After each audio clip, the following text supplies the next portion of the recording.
What's up, Night Owls? My God, we're fresh from Taiwan! And now, we're on our third episode of the Real Talk Podcast.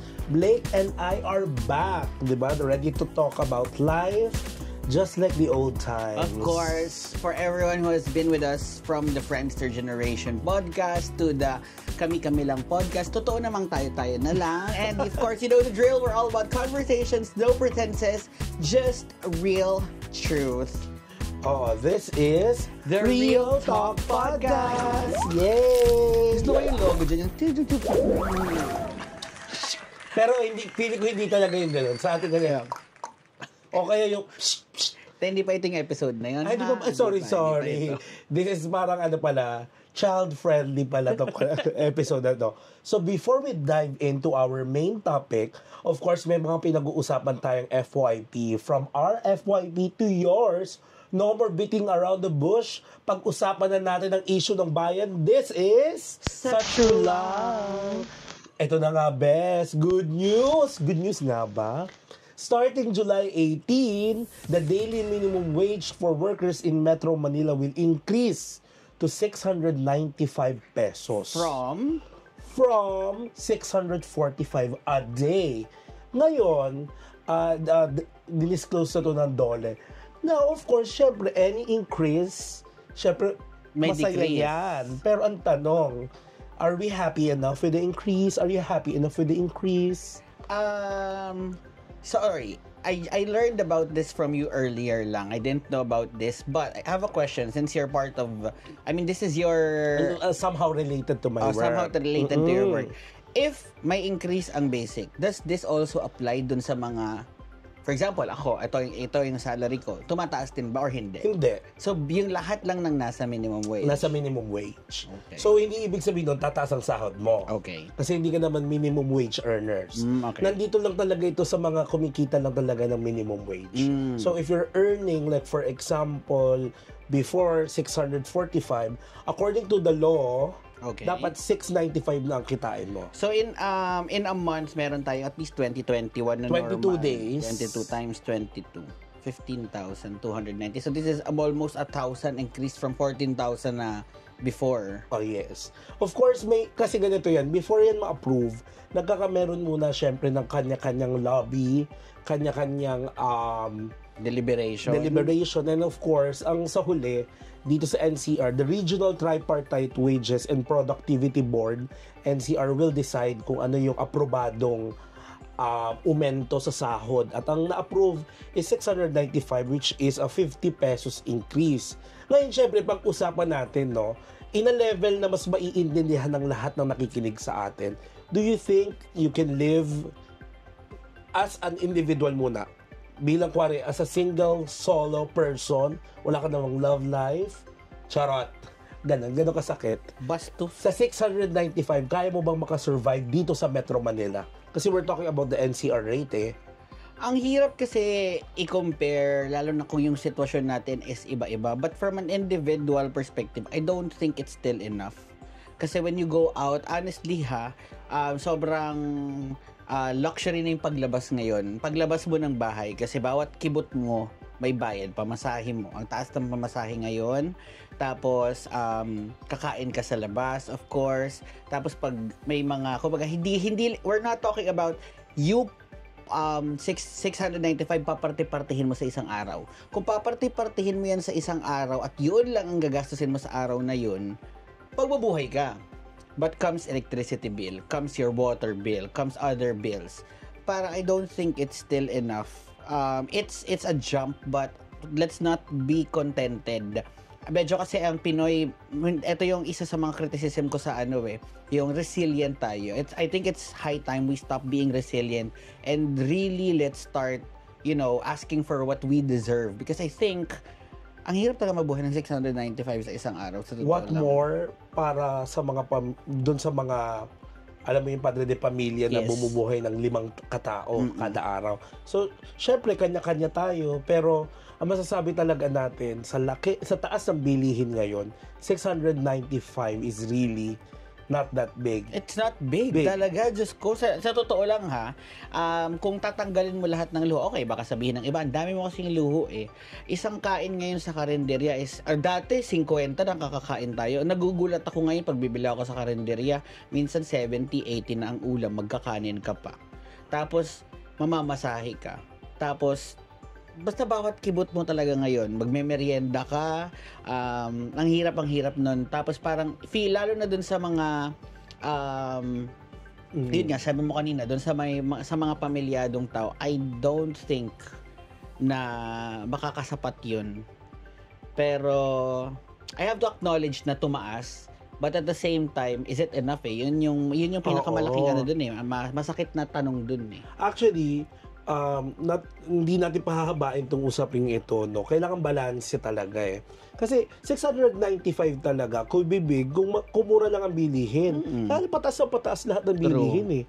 'Di ba? Kahit yung mga gulay, hindi mo pwedeng sabihin na magugulay na lang ako para makatipid. Sometimes, parang ang mas economical pang mag-adobo na lang. Kung 20 ang kilo ng bigas. Correct. Pero ngayon, syempre, binabalanse din to talaga because syempre, yung pag ikaw ay small business owners, and then nag-e-employ ka ng mga 3 empleyado, of course, yung dagdag na 150 sa gagastusin mo per day is part of the operational expenses. So, kung ako yung employer mo, baka mamaya, instead of 3 employees, 2 na lang. True. Mas lalaki yung trabahong gagawin nila. True. So, binabalanse din po ito talaga. Pinag-uusapan at pinag-aaralan. But for now, ako, mas gusto kong mag-focus since newly elected yung ating mga local leaders. Yeah. 'Di ba? And of course, may nahalal tayong mga senador, pagtuunan nila ng pansin yung pagtaas ng bilihin. True. Yung pagiging mura ng mga pagkain. Kasi alam mo dito sa Pinas, ito ha, I mean, to end lang, I tend to comment on what you said. Mga politiko kasi natin dito, parang may ng kabayo eh. Yung isang issue at a time lang yung nadi-discuss nila. Parang, since ito yung pinag-uusapan ng taong bayan, where in fact, I think, diyan papasok yung capability mo dapat as a lawmaker or as, for example, as a head of your city. Kailangan marami kang ina-address and you have to be able to address everything. Hindi pwedeng iisa lang. So, I guess that's part of the call out.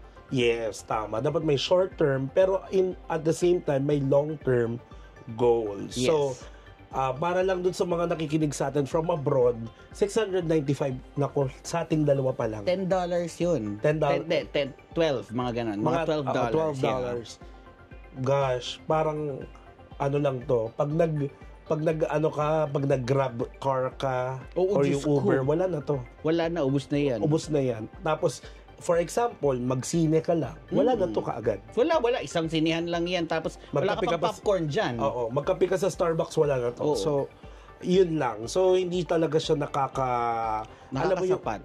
Nakakasapat. Well, anyway, of course, punta naman tayo sa balitang showbiz for our second ST. Actually, ito ako na-excite eh. Oo, actually, ito. So, Matet De Leon, of course, the adopted daughter of Ate Guy or Nora De Honor. Nora Honor. Kasi may De Leon. Kasi anak siya ni Christopher De Leon. Yes. Saka ni Nora Honor, of course, our national artist. Eto na. She teared up during her TikTok live stream. Nagti-TikTok kasi siya. Nagbebenta siya ng mga delata. And apparently... Delata? Yes, ng mga delata. Mga Pure Foods, corned beef.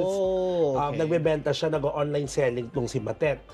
And biglaan, in the middle of kaka-start pa lang niyang mag-TikTok selling, napaluha siya, napaiyak siya. Kasi yung mga comments ng mga insensitive netizens, wala ka na bang project?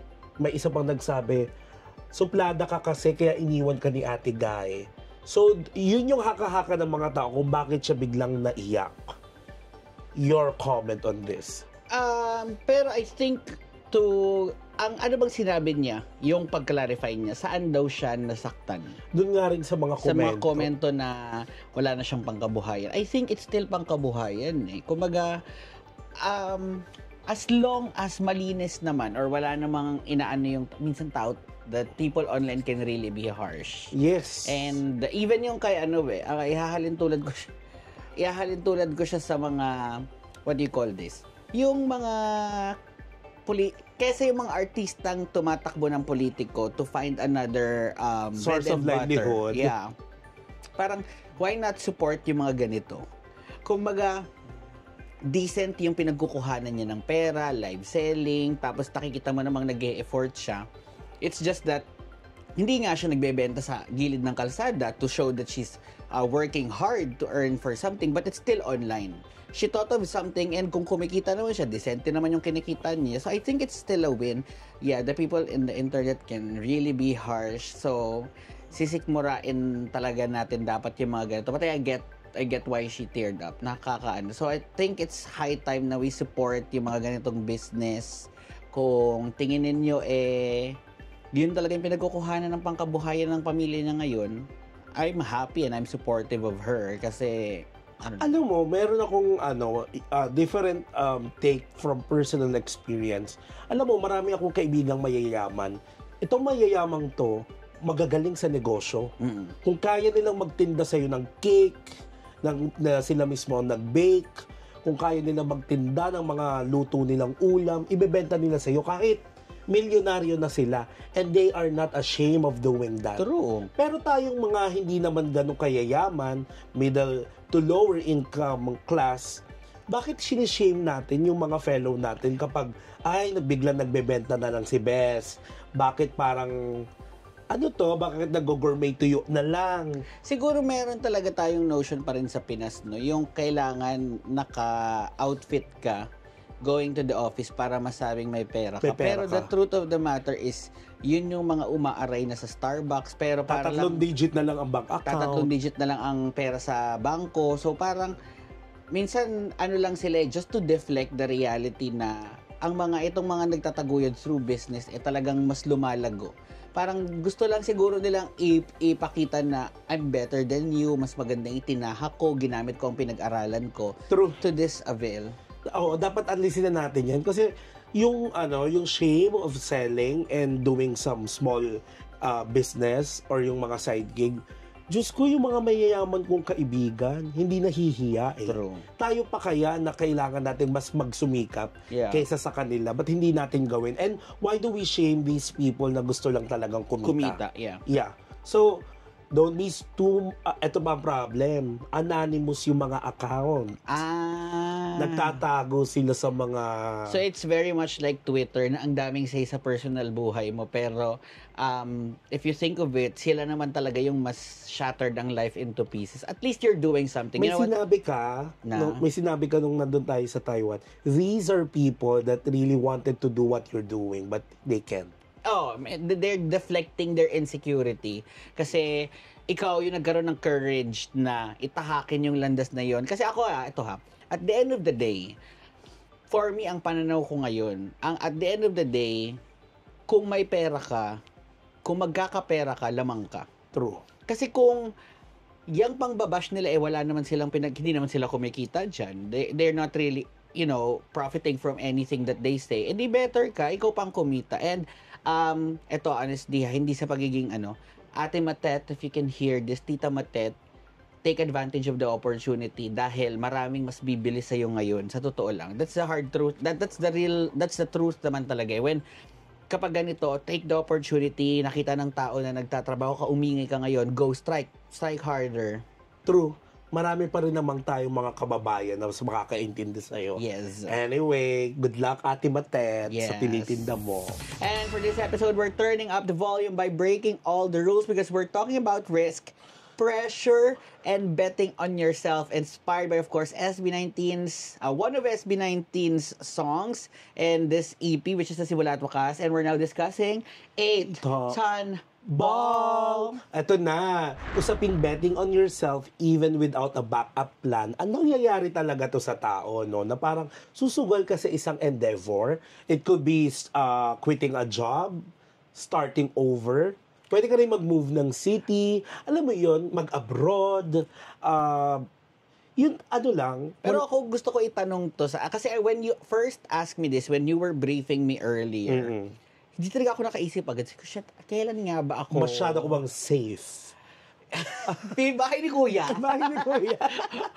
Kasi parang, eto ha, sa mga nanonood nito, I know this will be on YouTube, i-comment din nyo, kayo, pag-usapan natin isipin to. nyo rin ha, when was the last time you did a bold move? Because we will be answering this. Pero kayo as viewers, when was the last time you felt like you made a bold move, whether it be quitting a job, starting over, you moved cities, kahit na talagang wala kang backup plan. O kaya lang parang feeling mo meron ganun, sugal. Ito yung magandang sugal. So, yun, sagutin nyo rin yan. But ikaw muna. Sige, ako muna. Okay. Lagi ako nasa safe side. Lagi ako nasa safe side. But isn't that bad? Masama ba talaga na maging laging kang nandun sa safe side, dun ka sa may backup plan? But then again, minsan mapapatanong ka, kaya siguro nandito ako. Hindi ako nandun sa itaas. Kasi if nakakakinig ka na ngayon ng mga kwento ng success, lahat sila talaga, they did a bold move even without a backup plan. Talagang gut move. True. Talagang minsan parang sobrang bold nung move nila. That's why they succeeded. They went abroad kahit wala masyadong pocket money. Kumbaga biglang nag-quit ng job, nag-start ng business kahit small, lumago, pumatok, at ngayon multimillionaire. So these are the bold moves na ginawa ng ibang tao na hindi ko ginawa.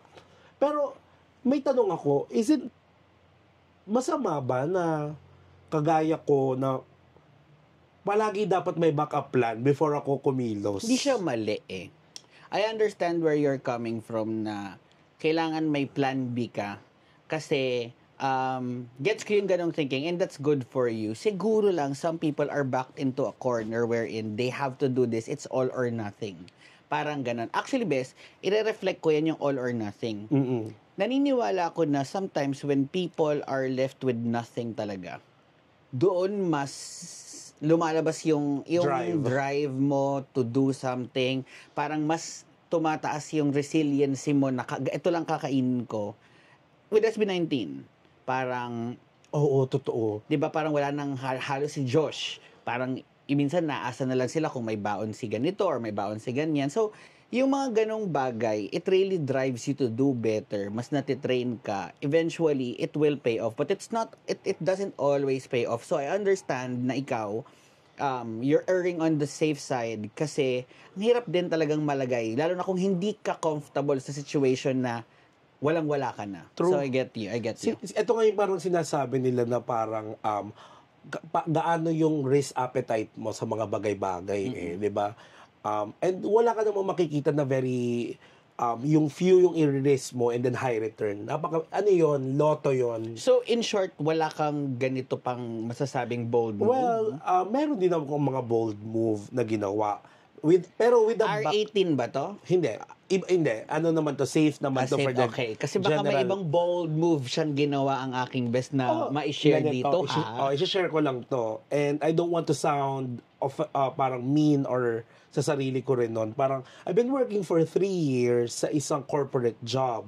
Itong corporate job na to, ibinigay niya lahat. Work-life balance, steady income, masaya ang social life, you get to travel, you get to have vacation leaves, and then the culture sa opisinang to, alam mo naman, sa BGC, napakaganda. Parang alam mo yun, may employees engagement, yung in that aspect, may employees engagement, and ang laki ng benefits. Parang yung HMO covers both my parents, parang napakaraming perks. And of course, magandang tingnan siya sa Facebook in the online sense. Sa LinkedIn. Sa LinkedIn. Kasi parang, wow, parang dito ka galing. You're working in the corporate setting as a first job. And then of course, I've been working first job for 3 years already. And of course, sa nakikita ko, dapat dito magtagal ako at least 5 to 10 years. Para talaga parang ang ganda ma-promote dito. 'Di ba? Parang ang ganda ng prospect talaga. Pero I did quit and bigla akong nag-resign without a backup plan. Kasi parang hindi ko after nun talaga, nagkameron ako ng self-assessment na parang although napaka-enticing to stay, nakabasa ako ng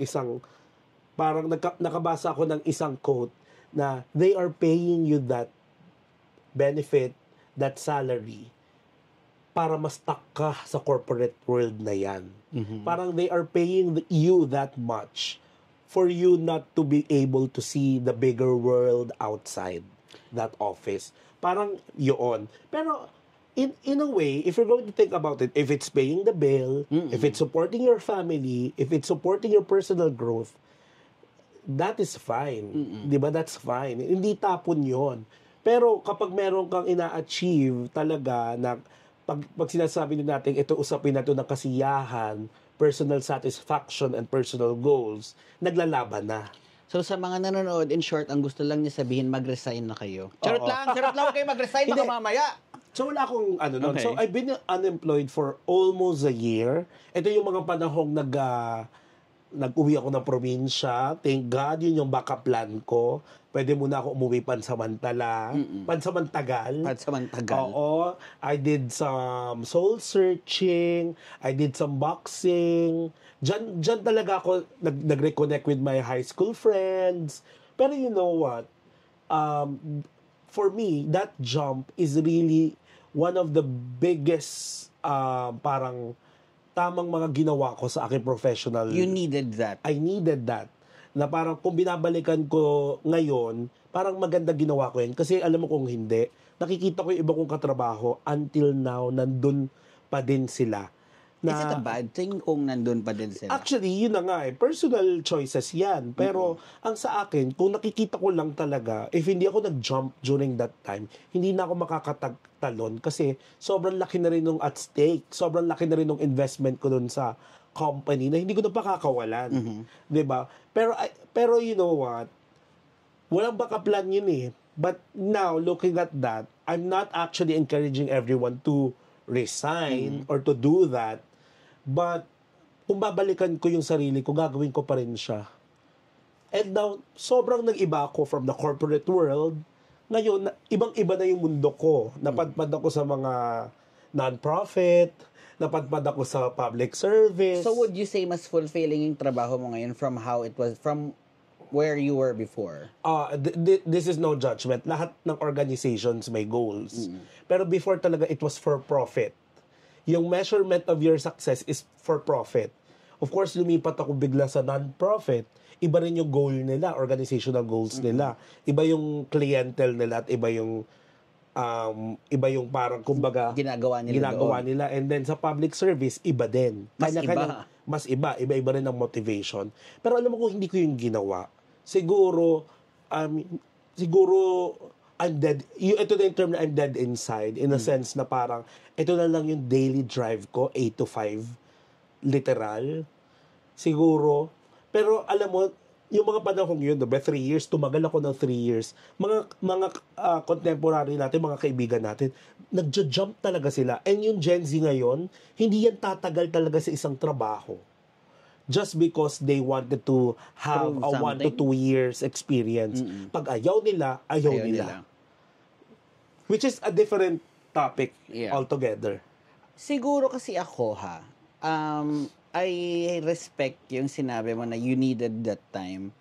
Pero kasi ako, I don't have the luxury of time eh. Kasi when I move to another work, the maximum time that I allow myself na walang work is a month. A month. Kasi kumaga ipit lahat kapag wala kang trabaho, wala kang ine-expect na income papasok and something like that. So parang ako, I remember moving from my first job. Actually, hindi kami na-renew after 6 months. Parang we found out na ano lang pala kami doon, na naka-contract kami. So, it came to me by a surprise, thinking na okay na ang lahat. Biglang, nasa TechnoHub ako for the folks working in TechnoHub. Alam niyo naman sa TechnoHub, building A, building B, hanggang building F, may building H pa nga ata. So, lumipat ako sa kabilang dulo, nag-apply agad ako. Immediately the following day, hindi ako kailangan, parang yung drive ko is, kailangan ko na makahanap ng work. Tapos, totoo yun, pag tinanong ka, when can you start? ASAP. ASAP talaga. So, binigay nila yung pinaka-earliest date. I think that was only for 2 weeks. But probably, to answer yung bold move, I have 2. One is with work. Before moving to my previous work, which is where the platform is right now. So, Yung previous work ko, yung sa kasama nila Brian, ano siya, it wasn't really paying that much, pero ang saya. Na alam mo yung at home ka with everyone, tapos ano ka na dun minsan kasi when you put yourself in a working environment, humahanap ka ng stature mo na kilala ka ng lahat, na parang kahit anong gawin mo, kumbaga, basta parang yun, komportable ka sa environment mo, may mga kapit-kapit ka na, so to speak. Tsaka yung mga boss ko, madali kong kausap, na parang, yun yung sobra, parang that was the first time na sabi ko yung boss ko, best boss ko to ever. Hindi dahil pinagbibigyan niya ako parate, pero, kasama ko yung personal na yun sa growth ko. Hi, shout out to Boss Mau, nang dimension na nanonood nito. Si Boss Mau, alam mo yung growth niya, napakagaling niyang manager kasi yung growth niya, sinasabay niya yung mga underlings niya. So, sabay-sabay kaming umaangat. Tapos, lahat talaga doon, like, kahit may mga issue, parang ang sarap-sarap ng kumpanyang yun kasi, yun, at home ka na. So, it happened. I don't know if you know, pero meron akong si Punks. Since sobrang comfortable ko na doon sa separation anxiety. So, since sobrang comfortable ko na nung time na yun sa mga katrabaho ko, isa-isa na silang umaalis. Kasi it really wasn't paying the bills. Ako, parang sabi ko, mag-isa lang naman ako. Kami lang ni Mami, ganon. So, parang sabi ko, shit, umaalis na sila. Aalis na rin ba ako? And so, I did. Okay. Naghanap ako ng company na, tapos, pa-start na ako nun with my new role. Punta ako sa boss ko. Boss, immediate resignation. Hindi ko alam kung itong bagong kumpanya ko ay magiging kasing komportable ng dati kong company. I don't know if I'll meet people na same yung wavelength. Yes. Kasi hindi naman ako hindi ako madaling sabayan sa mga trip ko, lalo na yung pupuntahan kong company is medyo mga, parang, paano sabay? Hindi siya normal, hindi siya typical BPO setting wherein rowdy ang karamihan ng tao. So, I moved to a new workspace na parang mas, noong unang pagpasok ko pa doon, may mga talagang na part ng Big Four schools na sobrang prim and proper. Sabi ko, shit, would I fit in? Pero eventually, I was able to fit in naman. Parang yun nga, kapag you're really put into a corner wherein you have nothing, you make your own space na. And that we did. Kami ng mga wavemates ko, parang we found our wavelength. Tag-adjust yung wavelength namin. Kasi hindi naman talaga pwedeng ibato mo lahat kung ano ka before. Yun nga, you're stuck in a situation. So nakisama ako sa kanila, nakisama rin sila sa akin. Yun yung isa sa masasabi ko na best jumps of my life kasi mas maraming nagawa yung company na yun in terms of financial growth. Mas okay yung doon, mas okay yung naging workspace. So parang sabi ko, shit, hindi pala ako umalis, hindi ko matatamasa to ganito. Sometimes i-adjust mo din talaga yung pagkatao mo. And then yung second is related sa Matt Summer TV. Remember when we were in Taiwan, we were closely deliberating kung magla-live tayo. Na parang, shit. Kasi, kumbaga tayo hindi risk. Parang ayaw natin i-risk yung reputation. Yes, yung reputation. Takot tayo mabash. Parang ganon. Kumbaga, sabi ko, Matt, parang naisip-isip ko, parang sobrang pala natin, no? Sobrang nag-thread na tayo carefully. Ngayon, nandito tayo, mga kasabayan natin, sila Kuya Chuck, na mga content creators, ang lalaki na ng subscriber count nila ngayon. Tapos tayo, andito pa rin tayo. Tapos with one bold move, as in, it was just a deliberation in the Taipei main station na, sige, tara, live tayo. Oo, kung meron ng strike, then so be it. So be it. Kung aawayin tayo, let's worry about it after. Pinaka-rip nun, I think that's the biggest subscriber count we earned in a day. In an hour. In an hour. Uh-oh. So sabi namin, and it earned good reception.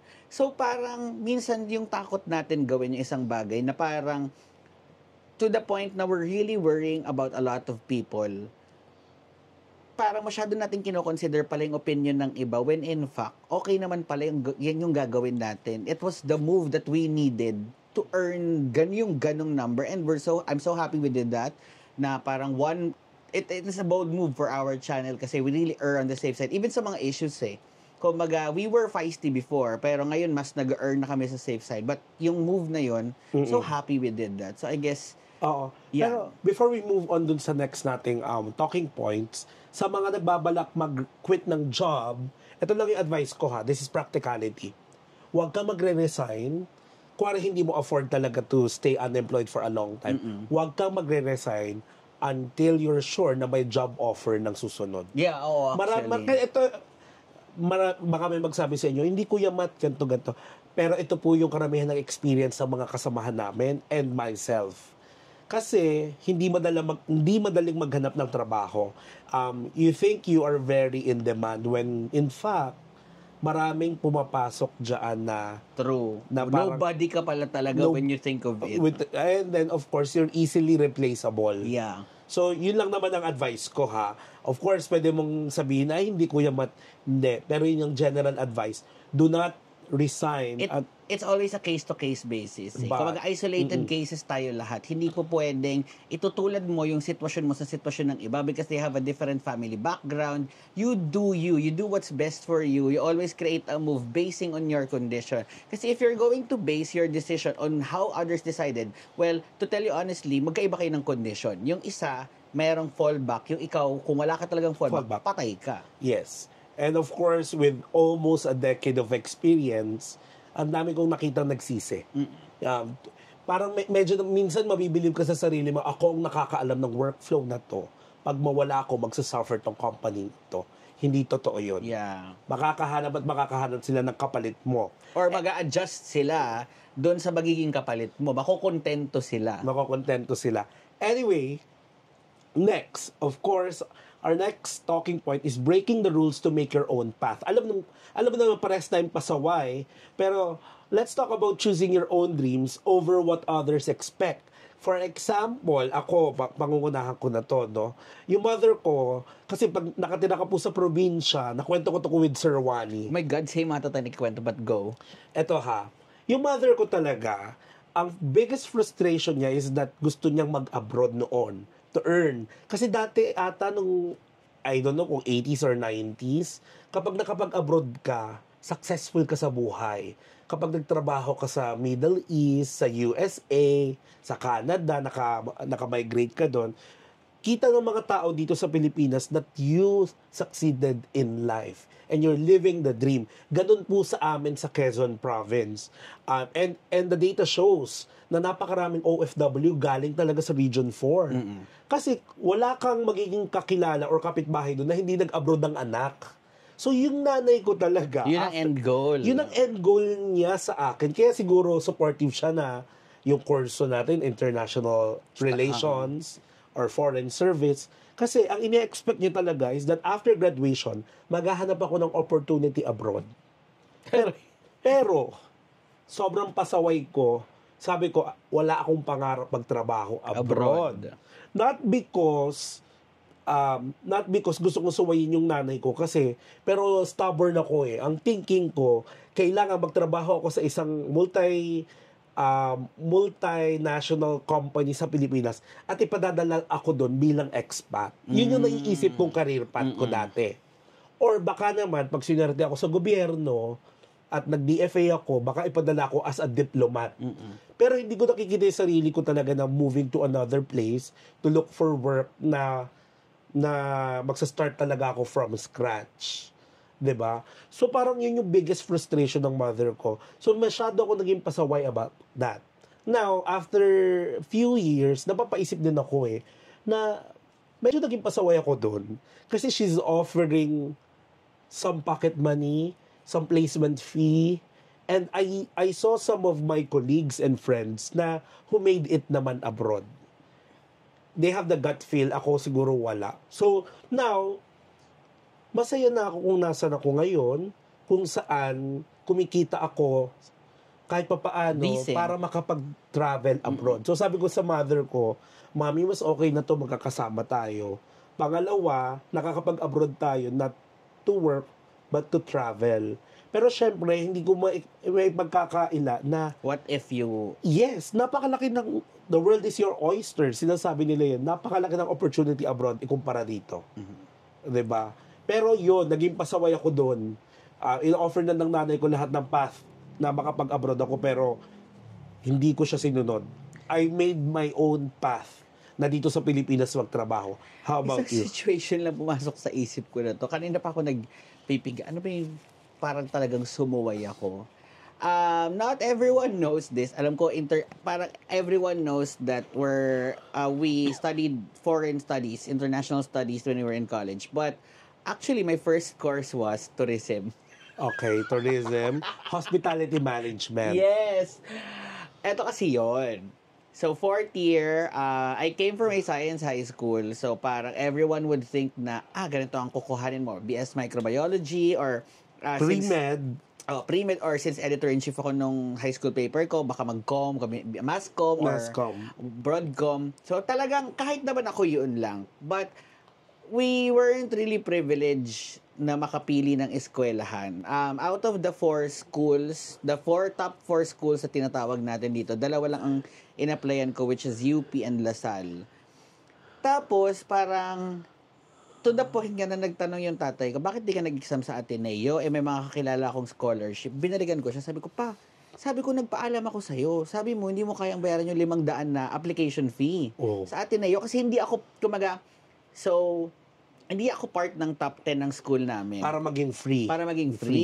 So sabi ko, pinaalam ko yun sa'yo, pero ang dami niyang sinasabi, ganun. Out of rebellion. I remember the exact date. It was May 7. Naghanap ako ng schools, but prior to God, nagtatawag ako ng mga school. Yung mga feeling kong kaya, yung kakayanin ng scholarship ko, tumawag ako sa Lyceum, so nakita ko siya. Sorry, nag-alarm PBB na. Tumawag ako sa Lyceum, tapos bigla sabi nila, editor-in-chief po kayo, meron po kayong discount, 50% sa tuition. Akala ko, since high school going to college, akala ko tuition na ang babayaran. Putik, may miscellaneous pala. Marami And nakakamatay ang miscellaneous ng mga private school. So, sabi ko, okay, sige, pang-asar, magla-Lyceum ako. Tapos alam ko namang may scholarship ako nun from my father's company. Tapos sa City Hall, supposedly, tapos yung sa high school ko. So, pumunta ako ng Lyceum, May 7.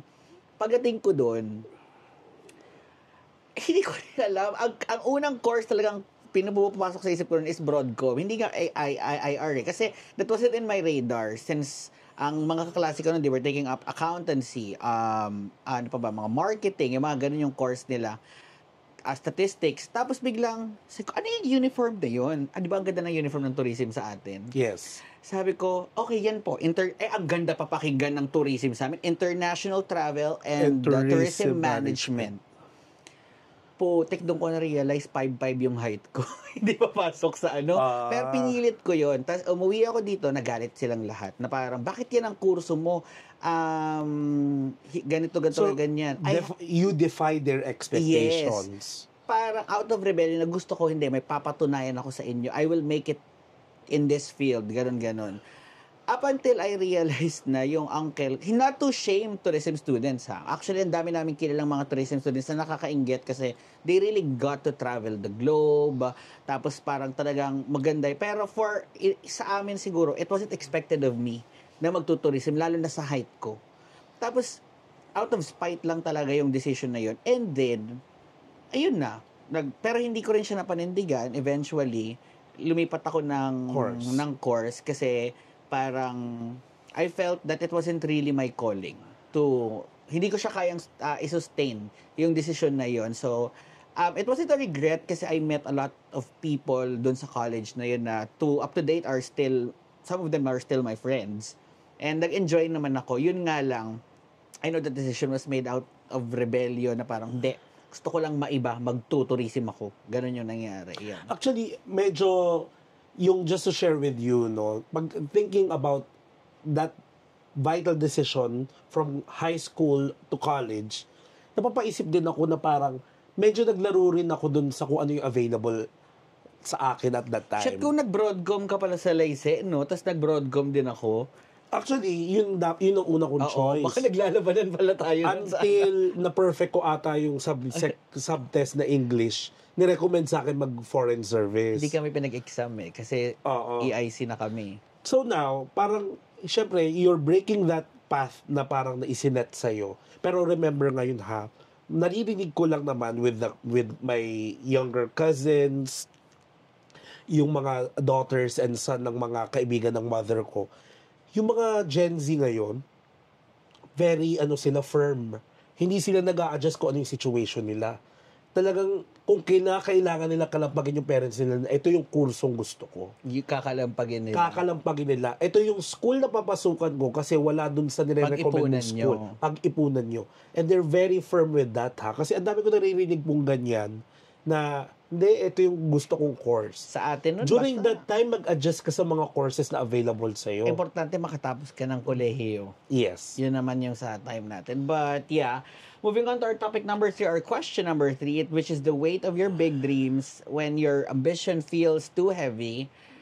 What happens when the pressure becomes too much? Or have you ever wanted to give up on your goals because they felt too big to carry? Well, dalawa yung may share ko, Summer TV at saka syempre, itong sa trabaho, no?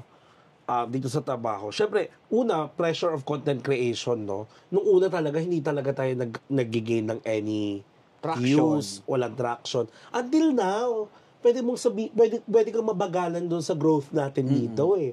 Parang bakit hanggang 30,000 lang tayo after almost 5 years. 5 years, yeah. Of content creation. Pero, sa Mad Summer TV, doon ko na-realize na mas maganda yung longevity, mas maganda nakikita mo talaga siya as passion project rather than your livelihood. Yeah. Unang-una yun. Para medyo may core ka pa rin of content creation how you intended to do it from the very beginning. Kasi madali kasi masway tayo na ito yung kinakagat ng tao, baguhin natin yung mga paniniwala natin or baguhin natin yung opinion natin to suit their taste. And then you're going to lose yourself in the process. So at least, for me, this is already a dream that was really achieved. Lalo sa ating dalawa ha, dati tayo lang ang nakikinig sa sarili nating mga kwento. Oh, true. Now coffee lang. Now we have our audiences globally. Parang marami from abroad. I will confidently say na globally. Na globally. Kasi when we went to Taiwan, I listened to your show. Sa Europe, meron na rin. Sa US. So, shout out sa mga nanonood ngayon. Comment nyo naman kung saan nyo kami ano yun? Yung mga nagluluto. Pakinggan, i-comment nyo naman po kung saan kayo nakikinig ngayon. Ano, kapanood ka naman ng ganong content? Oo. I-comment mo naman ngayon just to drive engagement. Yes. Pero now, pagdating sa work, of course, yung pressure becomes too much talaga. It becomes too much. Ito lang ang gusto kong sabihin. No? Pag sobra na yung pressure sa'yo sa work, ask yourself na baka pwedeng itulog mo lang ito muna ngayon. Or baka pwede mo siyang palipasin for a week. Kasi there are times talaga na pwede kang magkamero ng rush decision or bigla kang magkamero ng parang bigla-bigla ang desisyon na maaari mong pagsisihan. And I made that before sa isa pang previous work ko. 'Di ba? Sinerte lang ako kasi after that work, nakakuha pa rin ako ng isang magandang trabaho. 'Di ba? Parang may binigay sa akin ng eto na, i-share ko. Ano siya? Isa siyang international organization na nagbigay sa akin ng napakalaking responsibility. Way above my paycheck. Pumutok talaga ako na gusto kong mag-resign kasi parang hindi ito yung napag-usapan dun sa job offer. Okay. And I did. Now, of course, merong separation anxiety kasi nakikita ko yung nag-take over ng job ko, parang pinag-travel nila abroad. May ganong regret. Pero at least, para lang hindi ko siya talaga para hindi ko lang mag-guilt trip yung sarili ko, dinideny ko yung parang amazing opportunity na nilet go ko. Pero, at the end of the day, now, parang maganda na rin naman yung naging trabaho ko. So, do not dwell too much from that incident. Pero, now, ang gusto ko lang i-share sa inyo, sharing with you, kahit ngayon, may mga magkakataon ang bigat-bigat ng pressure or napakalaki ng pressure na ibinigay sa'yo. And you cannot fathom the immense, parang ang dami mong nararamdamang sobrang bigat. Ito talaga ang advice ko dyan, palipasin mo lang because there are times na kailangan mo lang talagang itulog, ipahinga, and then ikain. Ikain, kita nyo naman. Ito tuloy, nangyari, ikain.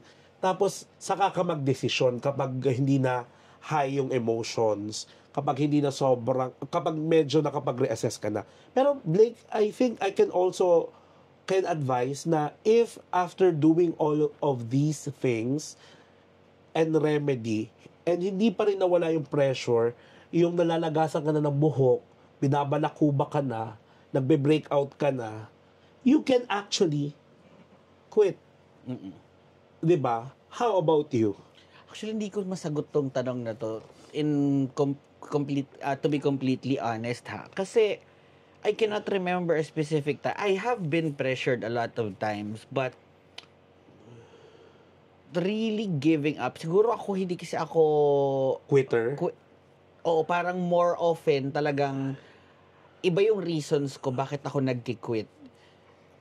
Madalas ako talagang hala, sige, laban. Pero basta yon, hindi ko siya super ma-fathom kung if this happened in my life already.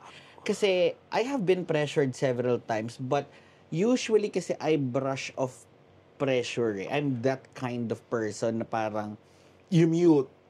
oo, nag-mute ako, nag-isolate ako, and then back to work. Parang siguro, I don't know if other people who are listening to this can actually relate. It's just that how I handle things is quite differently na kapag nabobombard na ako ng pressure, minsan nga mas kinakain ko yung pressure eh. Ooh. Na parang mas, I don't know kung good thing yon or negative thing. Pero, How about ambition? Do you feel like that you have this ambition that feels too heavy already na sa sobrang bigat, sobrang laki ng, sobrang kong ambisyosa, at some point, I need to stop? Matt, sabi ko nga sa iyo parang my goals as of the moment are really on a day-to-day basis. Wala ako ngayong goals na I have to do this or I have to become this yet pa naman. So, siguro that comes with this question na yung ambition mo is too heavy kasi I have been dealt with a lot of cards already na parang I learned na hindi ko muna kayang yung pressure or stress kasi yung away pa nga lang na naririnig ko, nasa stress na ako internally. So, parang siguro I'm gauging more on my ambition na ano ba talagang gusto ko. I haven't really thought of it kung what I want to be kasi I handle it on a day-to-day or week-to-week or probably in a year, eto lang muna yung plano. Wala akong super, that's why, kaya hindi ko siya super masagot eh. But that's okay if some of you are also unable to answer it. Kasama nyo rin ako. Kasi siguro iba-iba lang din tayo ng situation regarding this. Sometimes, minsan, ang kalaban mo kasi dito sarili mo eh. Kaya sometimes, the heaviest pressure is the one that we put on ourselves. Sometimes, mas harsh tayo. Minsan, yung pumapasok sa isip natin, that's why we're so much pressured is, hala, ano sasabihin ng boss ko, sasabihin ng mga katrabaho ko, expectation ng magulang ko, expectation ng society. While in fact, wala naman silang pakialam pala sa'yo in the first place. True. 'Di ba? Hala, hindi ako makapag-post ng isang magandang milestone on this specific time of the year. Hindi ako makapag-post ng na-promote ako or nakapag-travel ako this year. Sometimes yung pressure na yun, ikaw lang ang naglalagay sa sarili mong... Yeah, even yung pressure nga na nakikita ko sa social media na I could take it as pressure na some people are actually doing this and that, getting promoted this and that, getting married this and that. Pero kasi if I take it in and I consume it too much, I know that that will hurt me in the long run. So parang ako, ang initially kapag binagkikwento, I did this, unang-una kong sagot, good for you.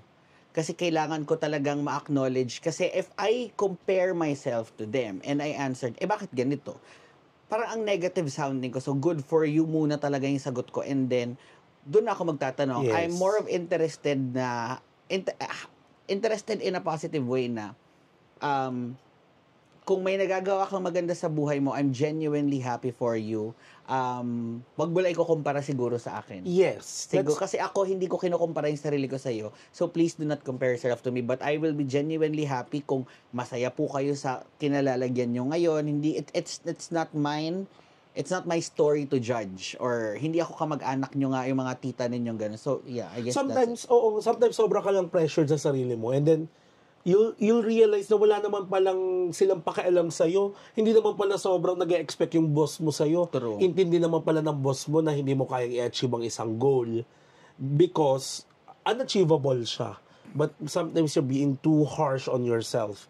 Anyway, ang message talaga dito is pero ito hindi pwede mawala. You have to take risk. Yeah. You have to take risk. Eto na, break Whether some it be rules. calculated Katulad nung sa or Taipei, ano. break some rules. What ay break doon? Hindi, kumbaga, your own rules. Na, Minsan nga umaksam. kinabahan ako, di ba sabi ni Pablo, ano yun? Wag po, ay si Pablo ba nagsabi? Hindi, si Pablo yung nagsabi Si na, Josh, na si parang Josh na wag kayo mag-live. So parang ako napacheck, di ka binaka-live, di ka binaka-live. Parang tumignan nga kita nun, bakla naka-live ka ba? Hindi tayo gano'n. But you have to stay grounded sa realidad pa din. Yeah. Sa realidad. Pero ito ha, if you break some rules, you need to accept the repercussions. Yeah. Yun lang yung gusto kong iwan dito Meron sa at podcast meron. ito. You have to own up to your mistakes. You have to own up to your own yung mga ginawa mo. Pag nag-break ka ng rules, be ready. Because sa akin, kung failure man yan or success, you need to own up to it. Yes. Yeah. And you got this, of course. Of course. Are you ready for next week? Medyo mabigat yung topic natin next week, which is quit, right? So, and of course, we have our sponsor already. So, thank you. But if you'd like to continuously, because we plan to extend the number of songs that we have right now. No, yung 8 Ball, walang kami na lang ang nag-sponsor ni Blake. Hindi, meron. Meron. May nagbigay sa atin. She doesn't really want to be Pero mentioned. ito na, secretly nga lang. Oo, Sige, anonymously. Surprisingly, but thank you. Sobrang thank you sa taong to kasi sabi ko nga, may mga nagbibigay sa atin pero one time, big time. But I appreciate yung mga consistent na ganito na, it's not probably day to day, pero alam mo, parang ang naging reflection ko sa kanya kanina na, shit, grabe no, ang laki ng perang ibinigay niya, pero gusto lang niya tayong makakain at makainom ng kape. Makainom ng kape and take home something sa, kasi of course, we still work. Oh my God, I'm so excited for next week kasi yung quit, ito na yung turning point. This is the time talaga na tama na. Okay na. Anyway, so I guess that's it. So thank you very much for tuning in sa aming Real Talk podcast. Always remember, you can use this content, including this podcast, for your white noise. Yes. Pwede po kayong mag-drive with caution, of course, magtrabaho hanggat di nakatingin si boss, o kahit nagko-commute ka going to your work. Wag lang habang may ginagawa kang milagro. Pero kung gusto nyo, wala namang problema. Just ko, hindi lang ito simpleng usapan. Include us in your day. So thank you very much for tuning in. I'm your Sugar Spice and sometimes nice. My name's Blake. And this is Matt. If you want to support, all the details are under the video description below. Bye!